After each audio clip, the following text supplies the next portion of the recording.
Hi everyone, my name is Dr. Matt Spiegle and I'm a scientific communications veterinarian at Royal Canin, Canada.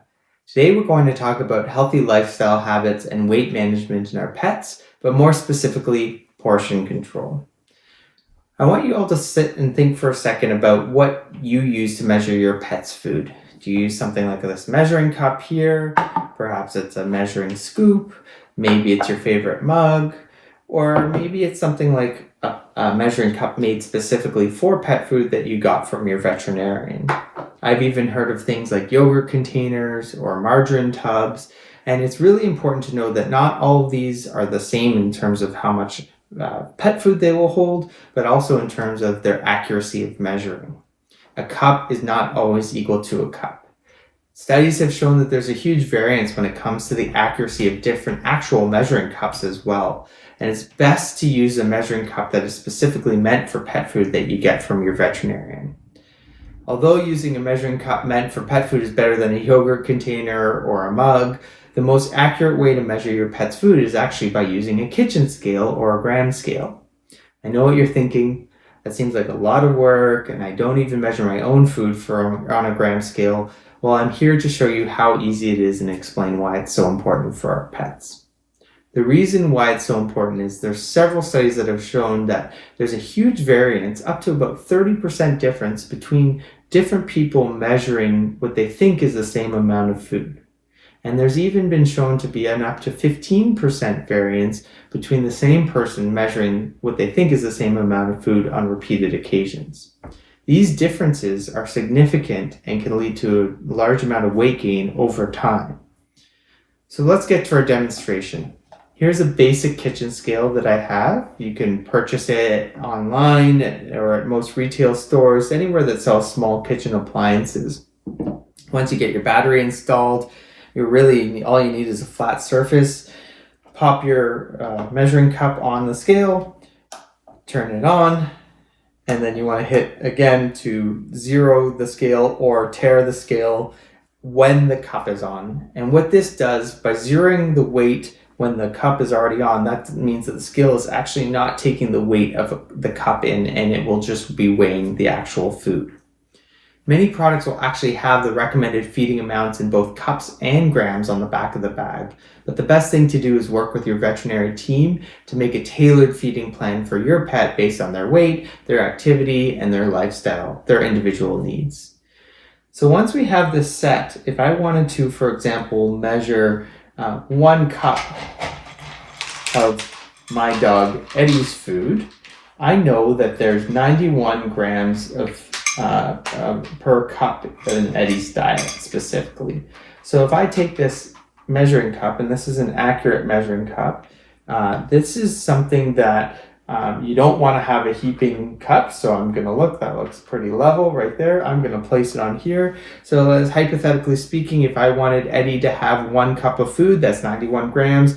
Well, I just got 105 grams by this. So that means that even though I think I'm feeding him a cup and I'm using an accurate measuring cup, I'm actually about 15% overfeeding Eddie.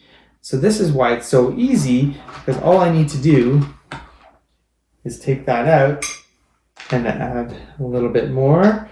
And of course I made a mess, and there we go. I'm at 91 grams right there. So the scale keeps us honest. Another option is just pouring the food until you get to that amount that you want.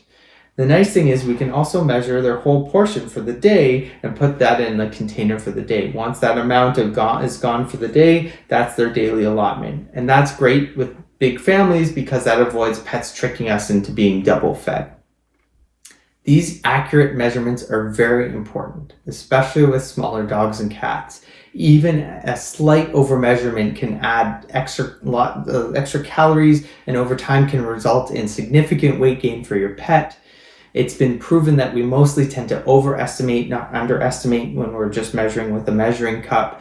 And the smaller the amount, the volume that we're measuring for, like a 1/4 cup or 1/3 of a cup, the more likely we are to overmeasure. Another topic to address when we discuss portion control is treats and human food that are often given to our pets.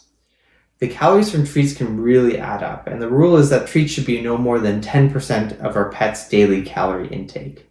This means that, for example, a dog who's supposed to eat 500 calories in a day should have a maximum of 50 calories coming from that 500. So 450 from their food, 450 from the food, 50 from treats, 500 total.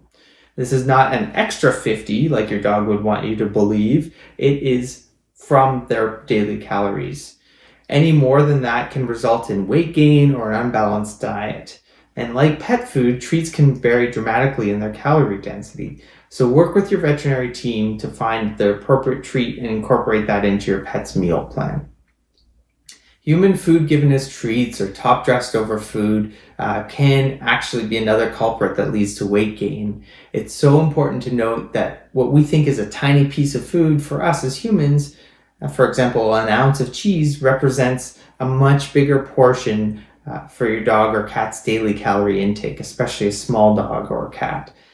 And so let's use the example of 1 ounce of cheese. So 100 calories is about roughly what an ounce of cheese would give that dog or cat. And if that dog was 20 pounds, for example, that makes up around 20% of their daily caloric intake, which is much higher than our 10% rule.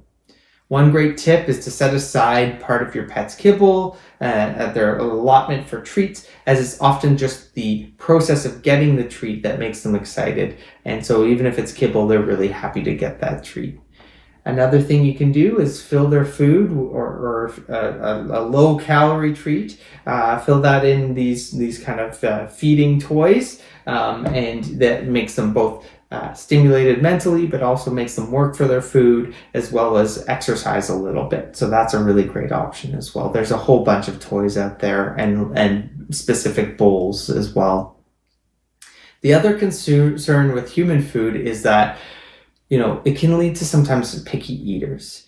And by picky eaters, what I mean is their pets have become so accustomed to the taste of human food, they actually get to the point where they'll only eat their meal if there's Parmesan cheese sprinkled on it, or if there's a medium rare filet mignon, thinly sliced, that's on top of it.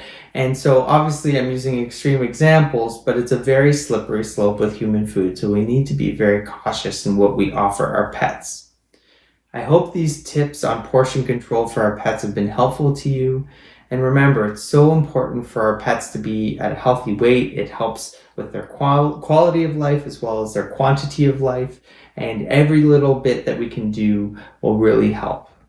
Thanks so much for watching, and we'll talk to you soon.